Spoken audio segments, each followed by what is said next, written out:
লা ইলাহা ইল্লাল্লাহ লা ইলাহা ইল্লাল্লাহ লা ইলাহা ইল্লাল্লাহ লা ইলাহা ইল্লাল্লাহ মুহাম্মাদুর রাসূলুল্লাহ সাল্লাল্লাহু আলাইহি ওয়াসাল্লাম। মারকাজুল কোরআন ওয়াস সুন্নাহ মাদ্রাসা ও এলাকাবাসীর উদ্যোগে আয়োজিত প্রথম ইসলামী মাহফিলের মুআজ্জাজ মুহতারাম সম্মানিত সভাপতি জনাব আলহাজ হযরত মাওলানা মুর্শিদুল আলম সাহেব, মুহতামিম জামিয়া আরবিয়া হাজী ইউনুস কওমি মাদ্রাসা ঢাকা। মাহফিলের আজকের প্রধান মেহমান আমাদের সকলেরই পরিচিত মুখ জনাব আলহাজ জুম্মুন মিয়া, সাবেক কাউন্সিলর 61 নং ওয়ার্ড, ঢাকা দক্ষিণ সিটি কর্পোরেশন। আজকের মাহফিলের প্রধান অতিথি ঐতিহ্যবাহী বিদ্যাপীঠ জামিয়া ইসলামিয়া বাইতুল নূর মাদ্রাসার সম্মানিত মুহতামিম, তাবলীগ জামাতের অন্যতম মুরব্বী, বেফাকুল মাদারসি আরাবিয়া বাংলাদেশের অর্থ সচিব আল্লামা মনিরুজ্জামান সাহেব বারাকাল্লাহু ফি হায়াতি, এবং অন্যান্য হযরত উলামায়ে কেরাম, ফুজালায়ে ইসলাম, দূর দূরান্ত থেকে আগত ইসলাম প্রিয় ভাইয়েরা, পর্দার অন্তরালে অবস্থানরত আমার অত্যন্ত সম্মানিত মা বোনেরা এবং এলাকার যুব সমাজ ও ছোট ছোট বন্ধুরা, মহান আল্লাহ তাআলার দরবারে অবনত মস্তিষ্কে কালিমাতুশ শুকর আদায় করছি যে মহান সত্তা এই এলাকার লক্ষ লক্ষ মানুষের মধ্য হতে কোরআনের আকর্ষণে, আল্লাহর প্রেমে, আল্লাহ ভালোবেসে পছন্দ করে মায়া করে জান্নাতের বাগানে আমাকে আপনাকে তারই দেওয়া হায়াতের একটা অংশ লাগাইবার সুযোগ দিয়েছেন। ইচ্ছে করলে আল্লাহ এই মুহূর্তে আমাকে অসুস্থ বানায়া হাসপাতালে ফালায় রাখতে পারতেন, গুনার কাজে লাগায় রাখতে পারতেন, গীবত শিকায়েতের কাজে লাগায় রাখতে পারতেন, আজরাইলের সামনে ফালায় রাখতে পারতেন। সকল প্রকারের অসুবিধা থেকে হিফাজত করে আল্লাহ এই জান্নাতের বাগানের মেহমান বানায়া আমাকে আপনাকে বসায়া দিয়েছেন। তাই আসুন আল্লাহর দেওয়া জবান দিয়া ওই বাক্যটা আমরা উচ্চারণ করব, যেই বাক্যটা উচ্চারণ করলে আল্লাহ খুশি হয়। কোরআনের শুরুতে যে বাক্যটা এসেছে এবং জান্নাতীদেরকে আল্লাহ যখন জান্নাত দিবেন, জান্নাত দেখার সাথে সাথে ঈমানদারের মুখ দিয়া প্রথম যেই কথাটা বের হবে ওই কথাটাই আমরা এই মাহফিল থেকে শুকরিয়া হিসাবে জবাব দিয়া, আওয়াজ দিয়া, এক সুরে এক সমানে সকলে বলছি আলহামদুলিল্লাহ। প্রিয় উপস্থিতি, মানুষ তার জ্ঞান দিয়ে ভালো কাজ করতে পারে না আল্লাহ যদি ভালো কাজের সুযোগ না দেয়। আবু জেহেলের নাম ছিল আবুল হেকাম, বুদ্ধির বাবা, বুদ্ধিজীবী। আমারও বাংলাদেশ অনেক বুদ্ধিজীবী আছে, এই বুদ্ধি দিয়া দেশের গীত গায় না, বিদেশের গীত গায়। এমন বহু বুদ্ধিজীবী আছে তার বুদ্ধির দ্বারা তরুণ সমাজ ভালো পথে আসে না, আরো নষ্ট হয়। আল্লাহ বুদ্ধি দিয়া সবাইকে ভালো কাজ করার সুযোগ দেয় না। আবার অনেকের অনেক অর্থ আছে, অর্থ দিয়েও মানুষ ভালো কাজ করতে পারে না। অনেকে তো অর্থ দিয়া এরকম ভাবে অর্থ দিয়া কি করে গুনাহ কামায়, গুনাহ কিনে সিনেমা হল বানায়, অর্থ দিয়া গুনাহ কামায়, অর্থ দিয়া মদের বার খুলে, অর্থ দিয়া অর্থ উলঙ্গ করে নারীদেরকে নাচানোর ব্যবস্থা করে, ওই লোকটা অর্থ দিয়া ন্যাক কামাইতে পারে না। আবার অনেকে অর্থ সামলাইতে না ভাইরা পলানের লাগা আস্থা দাঁড়িয়েও কেটে ফেলে। বুদ্ধি দিয়া অর্থ দিয়া ভালো কাজ করতে পারে না, আল্লাহ যদি কবুল না করে। কথাটা ঠিক না ঠিক? আমি ছোট্ট মানুষ, আমি ছোট্ট কিছু আলোচনা করব। আল্লামা মনিরুজ্জামান সাহেব এলেমওয়ালা মানুষ, আমলওয়ালা মানুষ, ময়দানে কাজ করা মানুষ, উনি বড় বয়ান করবে। আমি অল্প কিছুক্ষণ যদি আল্লাহ তৌফিক দান করে, আপনাদের দোয়া থাকে, আল্লাহর রহমত থাকে, দিনের উপরে কিছু কথা বলার মানুষে বলছি। আল্লাহ যেন যেন তৌফিক দান করে। আপনারা সকল বলেন আমিন। এই মাহফিলে আইসে একটা প্রমাণ করছেন আপনারা আল্লাহরে ভালোবাসেন, কোরআনকে ভালোবাসেন, ইসলামকে ভালোবাসেন। কথা কোন ঠিক না ঠিক? যে ভালোবাসেন নাকি বাসেন না? কারা কারা ভালোবাসেন হাত উঠান তো। মাশাআল্লাহ মাশাআল্লাহ। আল্লাহ আপনার ভালোবাসে, ইসলামকে ভালোবাসে, কোরআনকে ভালোবাসে। যদি ভালোবাসার কোনো খাত থেকে থাকে, খোঁজ থেকে থাকে, আপনি আজকে নিখুঁত করে দেন। সকল কোন আমিন। মাশাআল্লাহ। এটাই তো আমাদের চাওয়া পাওয়া। আল্লাহর ভালোবাসা কি এমনি আসে না একটু কাজকর্ম করতে হয়? কিছু কাজকর্ম করতে হয়নি, কাজ করে। এটা ঘটনা দিয়ে বয়ানটা শুরু করি। আল্লাহর এক ওলি নামাজ পড়তেছে, জবাব দেন কি করতেছে? মাশাআল্লাহ। জবাব দিলে আমার ওয়াজ মানে আমার ভালো লাগে, সাহস লাগে। নামাজ পড়তেছে, তো নামাজের দিকে মুমিনের নজর কোন দিকে থাকে? সিজদার দিকে। নামাজ সময় যখন দাঁড়ায় থাকে তখন ইমানদারের নজর কোন দিকে থাকে? নাজুকার বাক্সের দিকে, সিজদার দিকে। আল্লাহর ওলি নামাজ পড়তেছে, সিজদার দিকে তার নজরটা। হঠাৎ করে লক্ষ্য করে দেখে তার সিজদার সামনে দিয়া ছোট্ট একটা ক্ষুদ্র পিঁপড়া একবার এদিকে যায়, আবার সেদিকে যায়, একবার উত্তর দিকে যায়, আবার দক্ষিণ দিকে যায়। আল্লাহর ওলি নামাজটা শেষ করলেন, পিঁপড়ারা বারবার তার সামনে দিয়ে যাতায়াত করে পিঁপড়ারা থামাইয়া দিলেন। এই পিঁপড়া, এইভাবে তুমি দ্রুত গতিতে কেন দৌড়াও? একবার উত্তর দিকে যাও, আবার দক্ষিণ দিকে যাও, কারণটা কি একটু বলো। আমার ভাইয়েরা, বাবারা, বন্ধুরা, পিঁপড়াটা দাঁড়ায় গেল। আপনারা মনে করবেন অবাস্তব ঘটনা, অবাস্তব নয়। কারণ আমার আল্লাহর কিছু বান্দা এই দুনিয়াতে আছে যাদের কাশফ খোলা, যাদের অন্তর খোলা, তারা অন্তরের চোখ দিয়া অনেক কিছু দেখে। মানুষের চোখ কিন্তু দুইটা না, এগুলো চর্মচক্ষু, হৃদয়ের কিন্তু একটা চক্ষু আছে, যে চক্ষু দিয়া বন্ধ করলে অনেকগুলা ছবি তার সামনে বাইসা উঠে। কথা কোন ঠিক না ঠিক? ওই বিষয় তো বয়ান না, দলিলা দিলাম, দরকার নাই, শুনেন। এখন আল্লাহ বলে পিঁপড়ার থামাইছে, পিঁপড়া তুমি দৌড়াও কেন? আমরা মনে করি আরে দুনিয়ার যত এলেমার বিদ্যা ইহুদিরা আবিষ্কার করছে, খ্রিস্টানরা আবিষ্কার করছে। না না না, দুনিয়ার সমস্ত এলেম আল্লাহ দিছে। কে দিছে? কৃষিকাজ আল্লাহ শিখাইছে। এগুলি লম্বা সময়ের ব্যাপার, লম্বা মাহফিল 5 দিন ভেবে দিতেন, একটা একটা দলিল দিয়ে বলতাম। তো কৃষিকাজ আল্লাহ শিখাইছে। এমনকি যুদ্ধ সমরাস্ত্র, যে যুদ্ধ আমরা করি অস্ত্র নিয়া, এই অস্ত্রের ট্রেনিংও আল্লাহ শিখাইছে। হযরত দাউদ আলাইহিস সালামরে হেলমেট বানানোর বুদ্ধি দিছে। এখন যে পুলিশ, আর্মি, বিডিআররা হেলমেট পরে কই যাইছে? ব্রিটিশে দিছে। না না না, এটা আমার আল্লাহ দিছে। কে দিছে? কে দিছে? কোরআনের জ্ঞান নিয়েই তারা এগুলি করছে, ইসলামের জ্ঞান নিয়েই করছে। তো এখন আল্লাহ ওলি যখন পিঁপড়াকে থামা দিচ্ছেন, হ্যাঁ পিঁপড়া আমার সিজদার সামনে দিয়ে একবার উত্তরে যাও, একবার দক্ষিণে যাও, কারণটা কি একটু ব্যক্ত করো। পিঁপড়া বলে, হুজুর দক্ষিণ দিকে যে পাহাড়টা দেখতেছেন, এই পাহাড়টার কাইটা আমি উত্তর দিকে নিয়ে আবার বানবো। এখন আপনাদের কাছে আমার প্রশ্ন, একটা পিঁপড়া কি একটা পাহাড় কাইটা এক জায়গা থেকে আরেক জায়গায় নেওয়া সম্ভব না অসম্ভব? যেরকম সম্ভব না অসম্ভব? অসম্ভব। এটা সম্ভব না একটা পিঁপড়ার পক্ষে।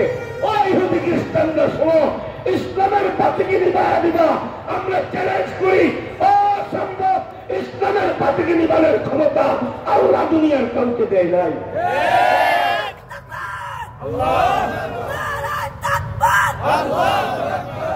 আস্তে আস্তে আর সময় আছে, গান দাও শুধু নাই। তুই আল্লাহ বলি পিঁপড়ার তো পিঁপড়া, তুমি এত বড় জিম্মাদারি কেন নিলা? এত বড় দায়িত্ব কান্দে কেন নিলা? একটা পাহাড় কাইটা দক্ষিণের দিকে উত্তরে নিয়া তুমি যদি 10 বছরও বাঁচো, 20 বছরও বাঁচো, 50 বছরও বাঁচো, 100 বছরও বাঁচো, এটা তোমার পক্ষে সম্ভব হবে না। তুই এত বড় ওই কাজ, যেটা অসম্ভব, অসম্ভব কাজকে তুমি কেন দায়িত্ব হিসেবে বেছে নিলা? তখন পিঁপড়া জবাব দেয়, হুজুর আমি একটা পিঁপড়ারে ভালোবাসি, বুঝলেন? কিন্তু ওয়াজ বস্তু আমার ওয়াজের বিষয়বস্তু আল্লাহর ভালোবাসা। কার ভালোবাসা? আজকের বয়ানের বিষয়বস্তু আল্লাহর ভালোবাসা। এখন বলতেছে হুজুর আমি একটা পিঁপড়ারে ভালোবাসি, এখন তারে আমি বললাম আই লাভ ইউ, আমি তোমারে ভালোবাসি, এখন আমি যত ভালোবাসি বলি ও আমারে পাত্তা দেয় না, আমারে মূল্যায়ন করে না, আমারে দাম দেয় না। হঠাৎ একদিন কয় তুই কি আমারে ভালোবাসস? হ্যাঁ আমি তোরে ভালোবাসি। তাইলে একটা প্রমাণ দে, একটা দলিল দে তুই যে আমারে ভালোবাসস। বলে তাইলে কি দলিল দেবো? এই যে দক্ষিণের পাহাড়টা আছে এইটা কাইটা উত্তর দিকে নিবি, যদি এটা নিতে পারস তাহলে আমি উল্টো বলবো আমিও তোরে ভালোবাসি। এখন পিঁপড়া চিন্তা করলো এমন একটা শর্ত জুড়ে দিছে এই পাহাড় তো আমার পক্ষে কাটা সম্ভব না, তবুও তার মন পাওয়ার জন্য, তার ভালোবাসা পাওয়ার জন্য আমার কাজ চেষ্টা করা, আমি চেষ্টা করে যাচ্ছি।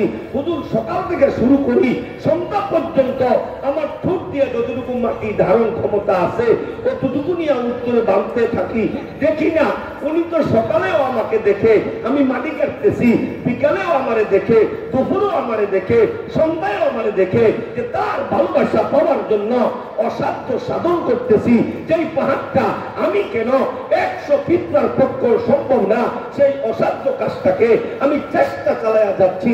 ও তো দেখতেছে, তো আমি কইলেই যাই না, হয়তো হতে পারে একদিন ডাক দিয়া বলবে ও শোন শোন শোন, তোর পিঁপড়ার পক্ষে এই পাহাড় কাটা সম্ভব না, যেহেতু আমার ভালোবাসা অসম্ভব কাজটা তুই কাঁদতে নিস।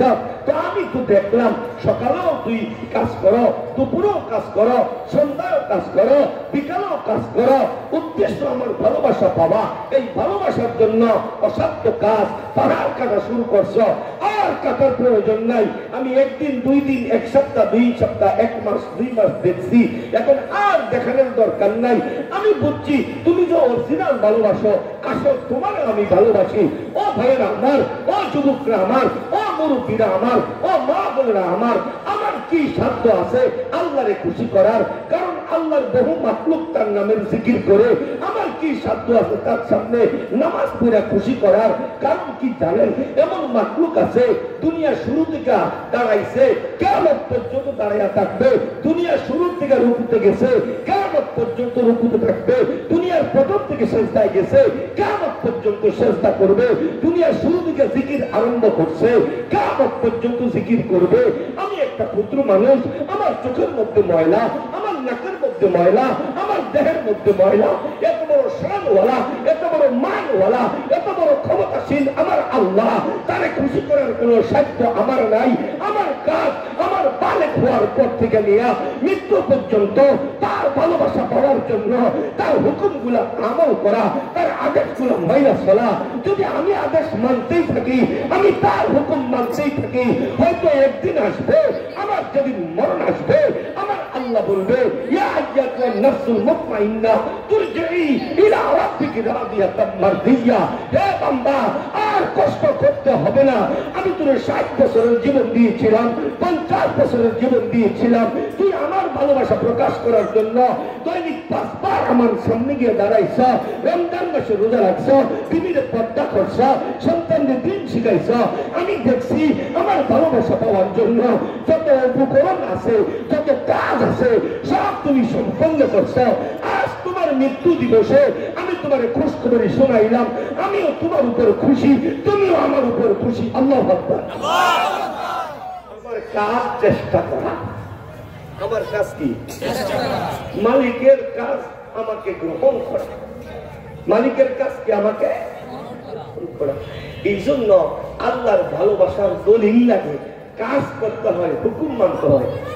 এক বেটার 6টা মাইয়া হয়েছে, ওয়াজটা আমি মূল ওয়াজে ঢুকি নাই, উদাহরণ দিয়ে সাজাই আনি এক জায়গায় নেমু, তো উদাহরণ দিলে বুঝতে সহজ হইব। এক বেটার 6টা মাইয়া হয়েছে, কয়টা? জবাব দেনা, কয়টা? এই বেটা মাইসের কাছে যায় আর কয় আমার একটা ফোলা নাই, হুজুর একটু দোয়া করে, হাজির একটু দোয়া করে। আরে একটা ফোলা যদি থাকতো, আমরা ছোটকালে দেখছি না পুরানা গান গাইতো, একটি পুত্র দেবে প্রভু, একটি পুত্র দে, কামাই খাইবার শখ নাই রে, মাটি দিব কে। আমরা শুনছি এরা গোলাগালি করতে শুনবো, এরা জন্মের পরে শুনছে ব্যাগ সঙ্গীত, একটা আল্লাহ ইটা শুনছে। ভালো গান শুনে না, ভালো কবিতা পায় না। যুবকরা রাগ হইও না, তোমরা যা শুনো না আমরা তা শুনছি। আমরা দেখছি আগের দিনের বুড়ারা শুয়া শুয়া নদীর উপর দুরূদ পড়তো, তারপর কাঁদতে কাঁদতে ঘুমাইতো। আর এখন তোমরা দেখো এখনের বুড়ারা মোবাইল টিপতে টিপতে ঘুমায়। তোমরা ওই দৃশ্য কই পাইলা? যুবকরা একটু বসো, যুবকদের একটা গুরুত্বপূর্ণ ওয়াজ আছে আমার বয়ানের ভিতরে। যুবক বৃদ্ধ মহিলা সবার ওয়াজ আছে ইনশাআল্লাহ। এখন কি করছে? 6টা মাইয়ার পরে একটা ফোলা হয়েছে। কথাটা বুঝছেন? গুরুত্বপূর্ণ। 6টা মাইয়ার পরে একটা ফোলা হয়েছে। এটা যেন বড় হয়েছে, এটা এমন তেরা হয়েছে, এমন ঘেরা হয়েছে, না মার কথা শুনে, না বাবার কথা শুনে, না মুরব্বী মানে। কারণ এক ফোলা যার 42টা জ্বালা। এই কারো যদি এক বাবার এক ফোলাতে একটা থাক সুযোগ থাকে। এখন মাইয়ার বাপে কান্দে। আরে 6টা মাইয়া হয়েছিল, আরো 6টা যদি হইতো বালা আসিল। পোলা একটা হয়েছে, আমার জিন্দায় মানি দিয়ে লাগবো, মরার ঘরে মানি ভরার লাগা পোলার লেগে দোয়া করছিলাম। এটা কি জিন্দায় আমার মানি দিয়া লাই? ওদিকে গেলে তো আমার ভোলা আকাম করছে, এদিকে গেলে তো হুন্ডা দিয়ে বাড়িতে দুজন ফালায় গেছে। ওই দিন গেলে তো আমার ভোলা সিলাই সিলাই ঘুরে, আবার আরেকজনে আমার ভোলা তো আব্বা খায়। বুড়ার শান্তি না অশান্তি? 6 মাইয়া ভালো থেকে এক ফোন বুড়ার 12টা। এখন বুড়া কি করছে? ইমাম সাহেবের কাছে গিয়ে কই, ইমাম সাহেব আমার ফোলা দুলালে আছে না? ও দুলালে তো আমার ভালোবাসে না। আমি যদি কই উত্তরে হেঁটে যাই, দক্ষিণে, আমি যদি কই পশ্চিমে হেঁটে যাই, তো বুঝে না, বুঝে বুঝে। তো আপনি একটু বুঝাইলেন হুজুর কাছে আমি পাইনি মেম্বার সাহেব, আপনি একটু বুঝাইয়েন। হে জুম্মন সাহেব, আপনি একটু বুঝাইয়েন, আমার বলা আমার ভালোবাসে না, আপাই বিচার দিচ্ছে। এখন মসজিদের কিনা দিয়ে যায়, হুজুরটা গুলাম এদিকে হুজুরজি সালাম আলাইকুম। আর তুমি বলো তোমার আব্বারে ভালোবাসো না। মন মনে আব্বাই দি এই মসজিদের রাস্তাটা আমার বন্ধ করে দিচ্ছে। আচ্ছা মেম্বার সাহেব গুলাম এদিকে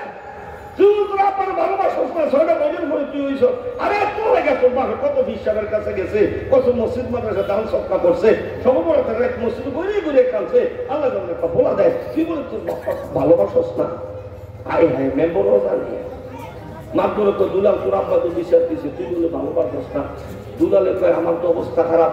স্কুলের সামনে দিয়ে গেল মাস্টরে ডাকে, মসজিদের সামনে দিয়ে গেল হুজুরে ডাকে, বাজার দিয়ে গেলে মেম্বরে ডাকে। আমার তো আর যাওয়ার কোনো জায়গা নাই, আব্বা তো সর্বনাশ করে দিয়েছে। দুলাল বড় চালাক। এইবার দুলাল কি করছে? দৌড়ে মসজিদের সামনে একটা দোকানের মধ্যে গেছে, যাইয়া লম্বা একটা তসবিহ ছড়া কিনছে। আব্বারে বুঝাইতে হইব আমি আব্বারে ভালোবাসি। কথা শুনলে শুনি, না শুনলে নাই, শুধু ভালোবাসার দোহাই দিয়া চইলাম। এইবার দুলাল কি করছে? আব্বার সকালে ঘুম থেকে উইটা মসজিদে গেছে, ফজর নামাজ পড়ে আইছে।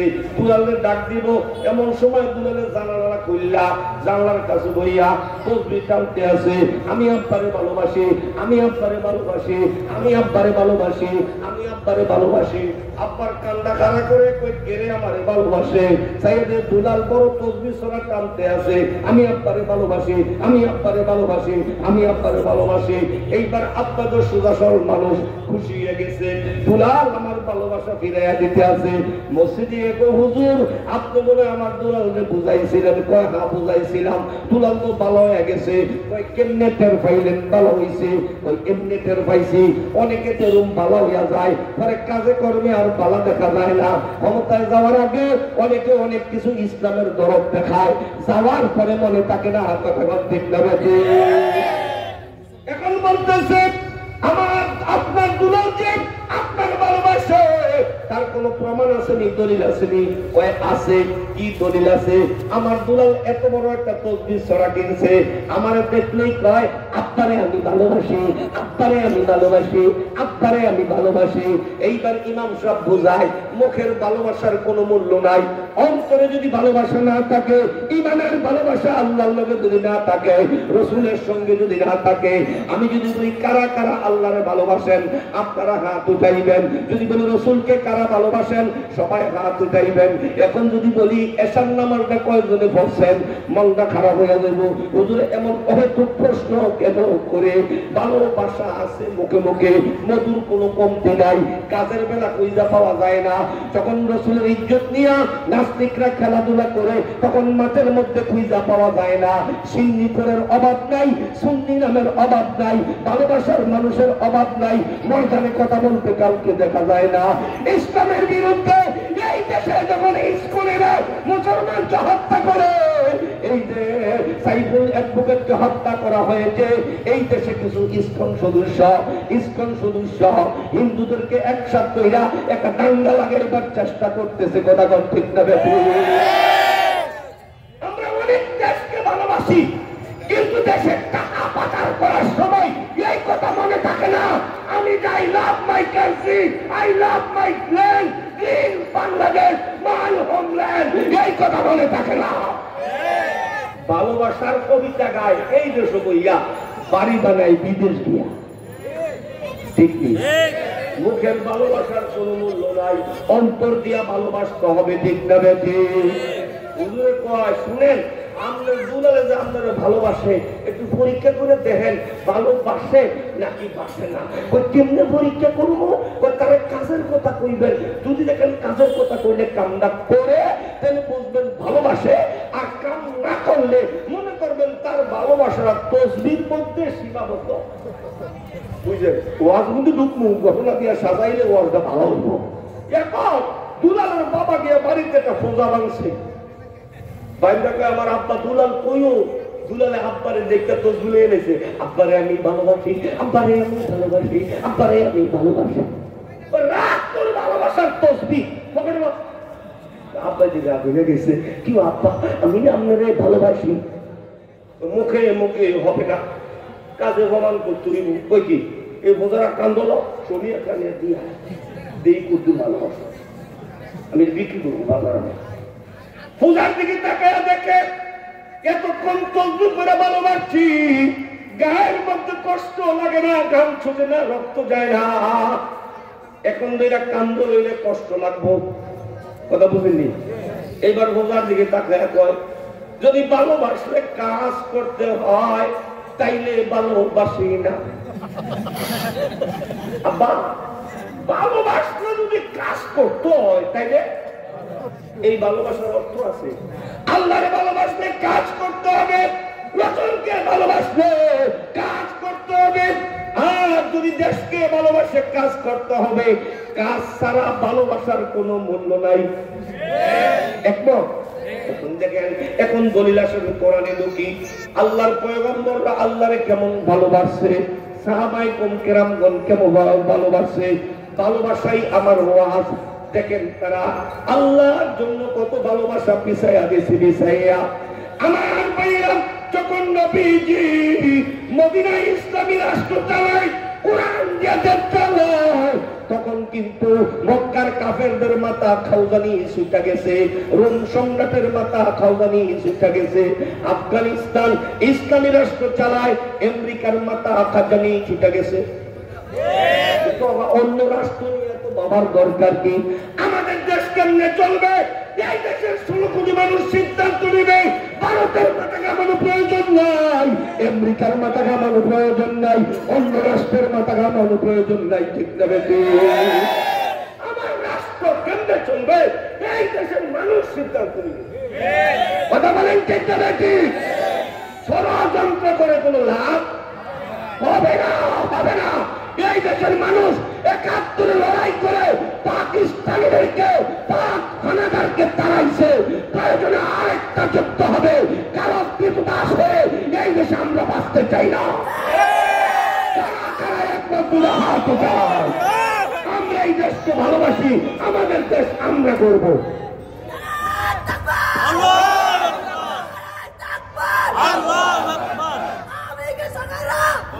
কারণ আমকো আর সব জায়গায় দুষ্ট লোক আছে, দুষ্ট লোক। আমি কারো নাম বলবো, কষ্ট হয়। আমার মেয়েরা বাবারা বন্ধুরা দেখেন কত শান্তিতে আমার নবীজি মদিনায় রাষ্ট্র চালাইছে। এখনকার সময় যেরকম আমেরিকা শক্তিশালী, তখন সময় রোমানরা ছিল শক্তিশালী। রোমানরা এত মাথা খাদ্যানি ছুটে গেছে। মুসলমানরা মদিনায় মুসো তেল দিয়ে চলতে আছে। আরে মুসো তেল দিয়ে চলে না রে। মুসলমানরা যেই রাষ্ট্রের দায়িত্ব নেয় ওই রাষ্ট্রে চুরি থাকে না, ডাকাতি থাকে না, চিনা থাকে না, ব্যভিচার থাকে না, দেশের অর্থ লুটপাটকারী থাকে না, গরিবের হক মারার লোক থাকে না। আল্লাহর আইন যেখানে আছে শান্তিও সেখানে আছে। একটা উদাহরণ, আমি কোন দলের নাম নিয়ে আমি বয়ান করছি না, আমার ভুল বলতেন না। ইসলামের একটা আইন কি, চুরি করলে চোরের হাত কাটা যাইব। চুরি করলে চোরের, আচ্ছা যদি কোনো মন্ত্রী চুরি করে, মানে করছে এটা কই থাকবে, ভবিষ্যৎ যদি কোনো মন্ত্রী চুরি করে, এখন যদি আদালত রায় দেয় হ্যাঁ চুরি করছে, হ্যাঁ কবজা খাইতে হবে, একটা কবজা কাটলে বাকি দিয়ে চুরি করতে সাহস দেখাইব। যার কবজা খাচ্ছে বেটা রাস্তা দিয়ে যাইতে আছে, হঠাৎ দনিয়া কলেজের সামনে আইয়া বিড়ি নিশে হইয়া গেছে, অনেকে বিড়ি খাওয়ার অভ্যাস আছে না, এতে গিয়ে দোকানে না কয় আপনাদের ভাঙ্গার টাকা, এই আমার একটা বংশ পেনশন দেয়, এটা বংশন দেয়, দোকানদারে চাইয়া দেয় আপনার টাকা, আমি কেন আমি কি চোর? যদি এই কথা কয় দেখাইতে পারবে না। ইসলামের আইন কেন চালু হইতে দেয় না জানেন? কারণ ইসলামের আইন আসলে চোরেরা চুরি করতে পারবে না, ডাকাইতে ডাকাইতি করতে পারবে না, খুনিরা খুন করতে পারবে না। এই জন্য মানুষকে বোঝায় আমি ইসলাম তো সোজা, এত সোজা না। আল্লাহ কয় ইহদিনাস সিরাতাল মুস্তাকিম, ইসলাম হইছে সোজা, আর তারা বুঝায় ইসলাম হইছে বেটা। তো এখন আমরা যে ইসলামের জ্ঞান নাই, আমাকে অবস্থাটা কি হয়েছে? 5 অন্ধ, অন্ধ ছিলেন নি, এক হলো কানা 100 আছে, আর অন্ধ হলো 200 নাই। 5 অন্ধে কয় রে হাতি বলে আইছে, কি আইছে বোঝেন, আমার ভাষা বোঝে না, কি আইছে হাতি, আমরা হাতি দেখবো। আচ্ছা অন্ধে কি দেখা সম্ভব? অন্ধ অনুভব করে হাত দিয়া দইরা, ঠিক নেই? এক অন্ধ বেড়ার দাওয়াত দিয়েছে, মনে করেন জুম্মুন চেয়ারম্যান সাহেব দাওয়াত দিয়া কয় এই ক্ষীরটা লইয়া, হে নতুন ক্ষীরের নাম শুনছে, এই অন্ধে আর কোনোদিন ক্ষীর শুনে নাই। এখন ভাই ক্ষীরটা কি জিনিস? বা আর এটা দুধ দিয়া রান্ধে, এখন দুধটা কি জিনিস? কয় সাদা। কারণ কানাটা কেমনে বুঝাইব অন্ধরে? কয় সাদাটা কি? কয় সাদাটা হলো বকের মতন। বকটা কি? অন্ধটা বুঝাইতে গিয়ে আপনার বেহা কইরা ওই কানার আপনার লাগে এই এরম হয়েছে বক। এটা দেহার পরে এতে কয় চেয়ারম্যান সাহেব আপনার পায়ে বসি, ভাত খাওয়াইছেন ক্ষীর খাওয়াইয়ের নাম। ওই কে? ওই যে দেখা জিনিস দেখাইছে গলার মধ্যে হাত খাই আমি মারা যাবো। অন্ধের হাতি দেখা, 5 জন অন্ধ গেছে হাতি দেখতো, তো কেউ গিয়ে হাতির ঠেঙ্গে ধরছে, এতে করে মাশাআল্লাহ দেখছি। আরেকজনে ধরছে হাতির সুরের মধ্যে, মাশাআল্লাহ দেখছি। আরেকজন ধরছে কানের মধ্যে, মাশাআল্লাহ দেখছি। আরেকজন হাতির উপরে উড়ে দিছে, হাতায় আপনার মাশাআল্লাহ একবারে ময়নামতির পাহাড় দেয়। 5টায় হাতি দেখতে আসছে, রাস্তায় একটা কয় ভাই জীবনের প্রথম হাতি দেখলাম। তুই কেমন দেখছো? তাল গাছের মতো। আরেক অন্ধ কই ঘুষি দিয়া কানা করে লাম, কইকে আমি দেখছি আমার আম্মার কুলাটার মতো। যে ফাল দোষে হে মনে করে তাল গাছ, আর যে নাকি কান্দা দোষে হে মনে করছে কুলা। আরেকজন কই এই কানার দল, তুইও ভুল কইছ, তুইও ভুল কইছ, আমি নিজে দেখছি। কই কেমন? কইটা সাপের মতো। ওই সুর দোষে, সুরটা দোষে। আরেকজনে কয় এমন বসি মাইরাম তোর 3 দিনে মাইরাম। কই কে? কই তোর হাতির দেহ সেই না, আমি উঠছিলাম একেবারে ময়নামতির পাহাড়টার মতো। এখন কমপ্লিট হাতি কেউ দেখে না, দেখা এরকম আন্দাজ উঠে এখন 5 জনে গুতাগুতি লাগছে, ঘুষাঘুষি, অন্ধের ঘুষাঘুষি দেখা মানুষ জমে গেছে। কানারা মারামারি করতেছে, সবাই আবার মোবাইলে ভিউজ পাওয়ার মতো ভিডিও করতেছে। দৌড়ে কিরে কানারা মানুষ কেন? দাদা আপনি তো চোখ আছে, কহ আপনি হাতি দেখছেন না? কহ দেখছি। ওইটা গাছের মতন না। এই তুই থাম, হাতি হইলো সাপের মতো। এই তুই থাম, হাতি হইছে কুলার মতো। এই তুই থাম, হাতি হইছে গিয়া পাহাড়ের মতো। তোরা 5 জনে থাম। কই কি? একটার উত্তর ঠিক নাই, কারণ তোরা তো পুরো হাতিটা দেওয়াস না, একটু দেখছো জমে গেছে। ঠিক কি? যে যে অংশ দেখছ ওই অংশের খবর কইতে পারবা, বাইরের খবর কইতে পারবা না। আমাদের দেশ ইসলাম দিয়ে চলে না, এই জন্য ইসলামের খবর আপনারা জানেন না।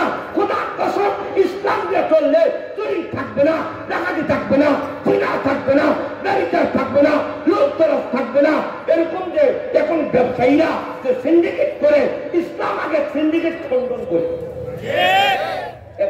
যায় না, কি লেগে হাতির মতন তো কেউ হাত দিচ্ছি, কেউ পা দিচ্ছি, খাওয়ান দিচ্ছি, পুরা ইসলাম দ্বারে আমরা দেখি না। আবার মেয়েরা বাবারা বন্ধুরা রাগ হইছে, বয়ান ঘুরে দিতে আসি, রাগ হইছে নি? ইসলামিক রাজ্য কায়েম হোক, কি আপনারা চান?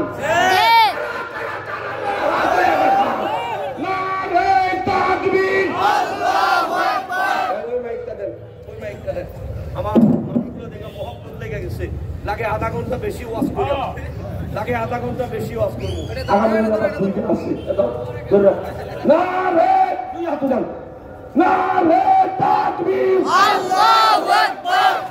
কোরআন সুন্নাহ যেখানে আমরা আছি সেখানে আছেন, কোরআন সুন্নাহর লগে আছে, আপনি আল্লাহ দেখুন। কোরআন সুন্নাহ যেখানে আমরা আছি সেখানে, আলেম ওলামা যেখানে আমরা আছি সেখানে, ইসলামী আইন যেখানে আমরা আছি সেখানে।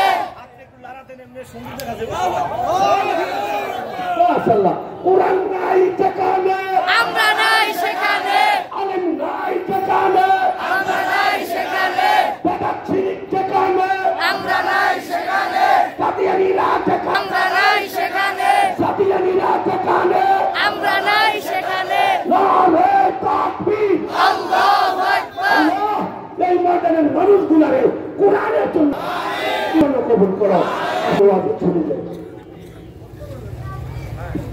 আমার মেয়েরা বাবারা বন্ধুরা, যখন রোমানরা মদিনায় ইসলামের বাতি নিভাইয়া দিবে, রোমান সম্রাট কি করলেন? 3 লক্ষ সৈন্য রেডি করলেন, অস্ত্র শস্ত্র দিয়া বললেন মদিনায় যাও, মুসলমানদেরকে হত্যা করো, তাদের নবীরে হত্যা করো, ইসলামকে দুনিয়ার বুক থেকে চিরবিদায় দিয়ে দাও।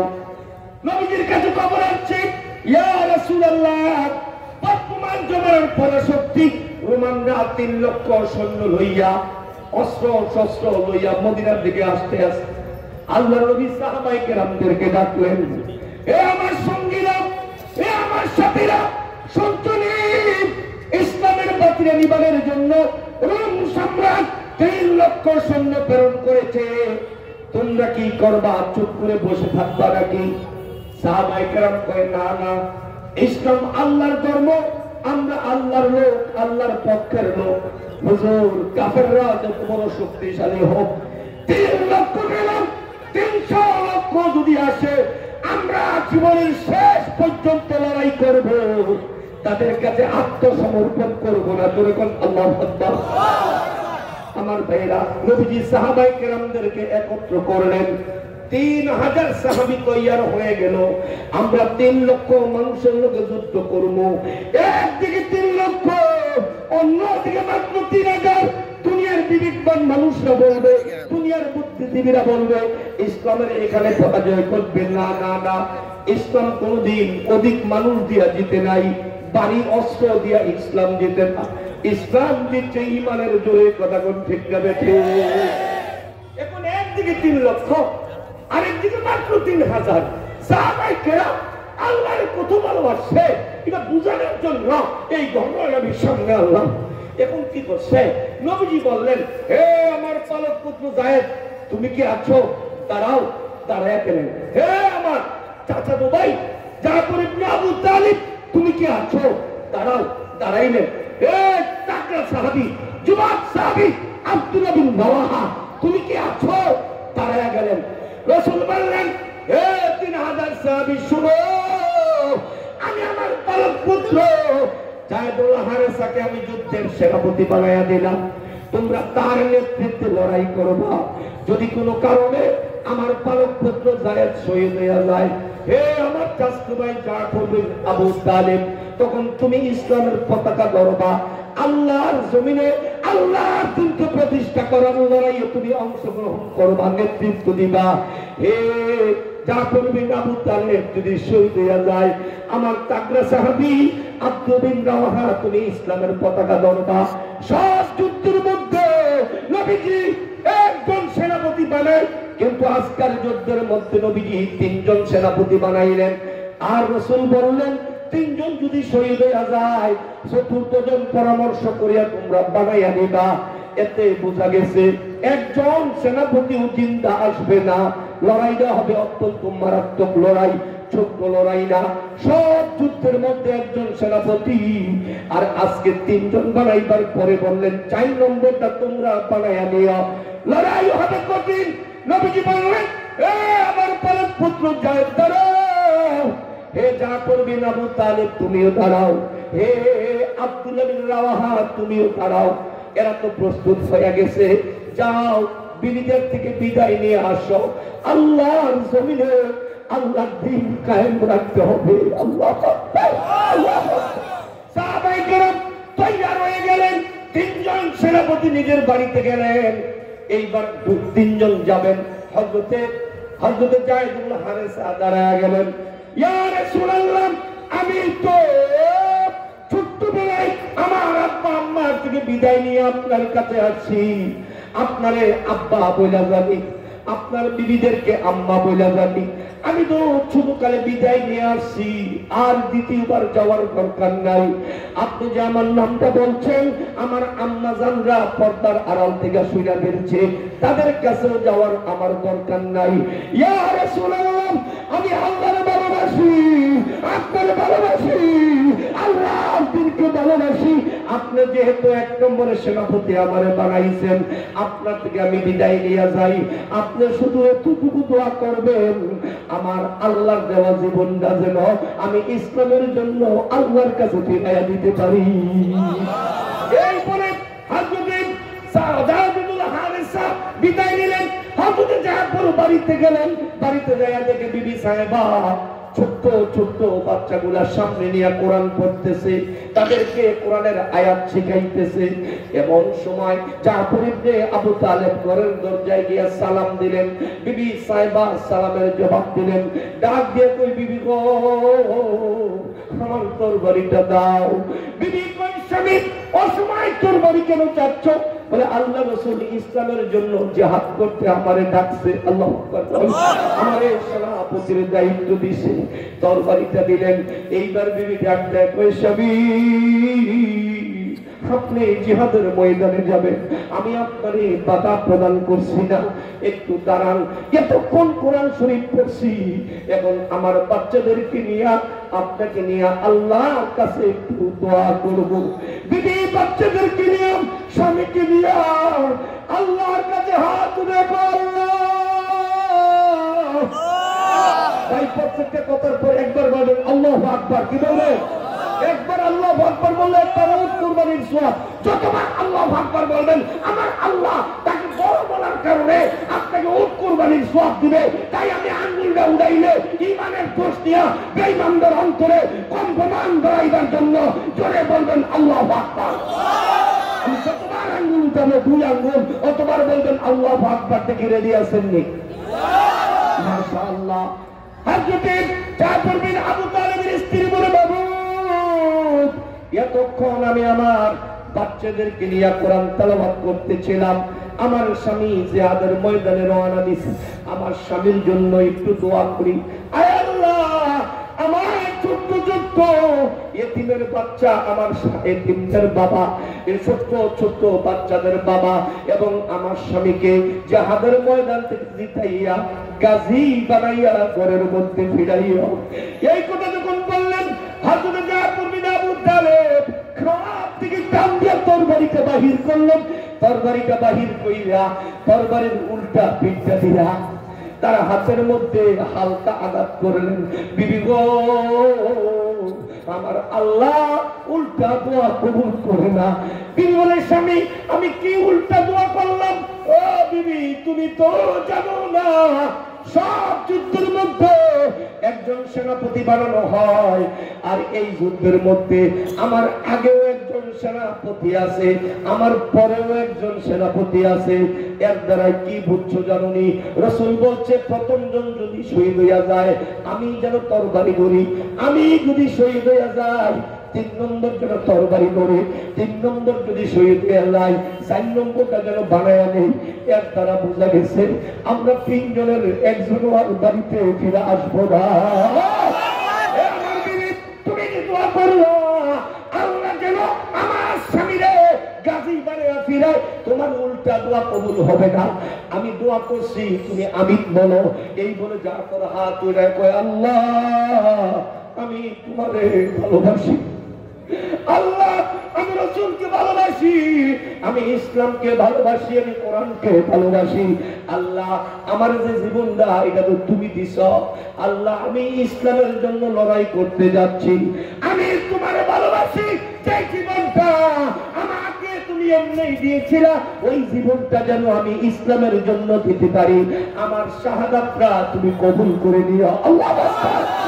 আমার ভাইরা, বন্ধুরা, এই দোয়া যখন করলেন সবাই আমিন বললেন। এইবার বিবি সাহেব বুঝা গেছে আমার স্বামী আর জিন্দা ফিরবে না। বাচ্চাদেরকে ডাক দিয়ে কই, বাচ্চারা তোমার আব্বা কি দোয়া করছে বুঝতে পারছো না? মা আমরা তো বুঝতে পারি নাই। তোমার আব্বা দোয়া করছে শাহাদাতের দোয়া। যেহেতু তোমার আব্বার আগেও একজন সেনাপতি আছে, তোমার আব্বার পরেও একজন সেনাপতি আছে, নিশ্চিত তোমার আব্বা শহীদ হইয়া যাইব। বাবুরা তোমরা তো বুঝো না, যাও যাও আব্বার কাছে যাও, আব্বার মুখটা ভালো করে দেখা নাও, আর কোনদিন আব্বারে দেখতে পারবা না, আর কোনদিন আব্বারে আব্বা বলে ডাকবার তোমাদের সুযোগ হবে না। যাও আব্বার কাছে যাও, আব্বার মুখটা একটু দেখে আসো, আব্বার একটু আদরের ছোঁয়া নিয়ে আসো। আর কোনদিন আব্বা তোমাদের মুখে দিবে না, আর কোনদিন তোমাদের কপালে চুমা দিবে না, তোমাদের মাথায় আব্বার কোনদিন হাত বোলাইয়া দিবে না। এই কথাটা শুই না তুই বাচ্চাগুলা দৌড়াইতে আছে, আব্বা দাঁড়ান, আব্বা আপনি নাকি আর কোনদিন আমাদের মধ্যে ফিরবেন না, আব্বা একটু দাঁড়ান, আপনার মুখটা একটু দেখি। আপনি একটু আদর করেন না, একটু বুকে নেন না, কপালে একটা চুমা দেন না, মাথার মধ্যে একটু হাত বোলাইয়া দেন না। আব্বা হাতও কোনদিন আপনারা আব্বা বলতে পারবো না। হাত যদি যা পড়বি না, আবু তালেবের দুই চোখ বেয়ে পানি পড়ছে। বিবি গো বাচ্চাদেরকে ফিরাইয়া নাও, আল্লাহর পথে আমার ডিস্টার্ব করো না গো বিবি। আল্লাহ তুমি সাক্ষী, আমার বাচ্চাদের থেকেও আল্লাহ আমি তোমারও বেশি ভালোবাসি, বিবির থেকে তোমারে বেশি ভালোবাসি, বাচ্চাদের থেকেও তোমারে বেশি ভালোবাসি। বিবি গো বাচ্চাগুলা ফিরাইয়া নাও, আমার পথে আর ডিস্টার্ব যেন না করে। আমি পিছনে ফিরে তাকাবার সময় নাই, আমি আল্লাহর কাছে রওনা দিছি। ধৈর্য যদি ধরতে পারো, বাচ্চাগুলাকে যদি মানুষ করতে পারো, কিয়ামতের ময়দানে আমার লগে তোমাদের দেখা হবে। আর দুনিয়ার কথা বলতে চাই না, আর কারো মুখে দিকে তাকাইতে চাই না। আমি আমার আল্লাহকে ভালোবাসা রওনা দিছি, বাচ্চাগুলা লইয়া যাও। আমার বাবারা, আপনাদের কাছে আমার প্রশ্ন, আল্লাহর প্রতি সাহাবায়ে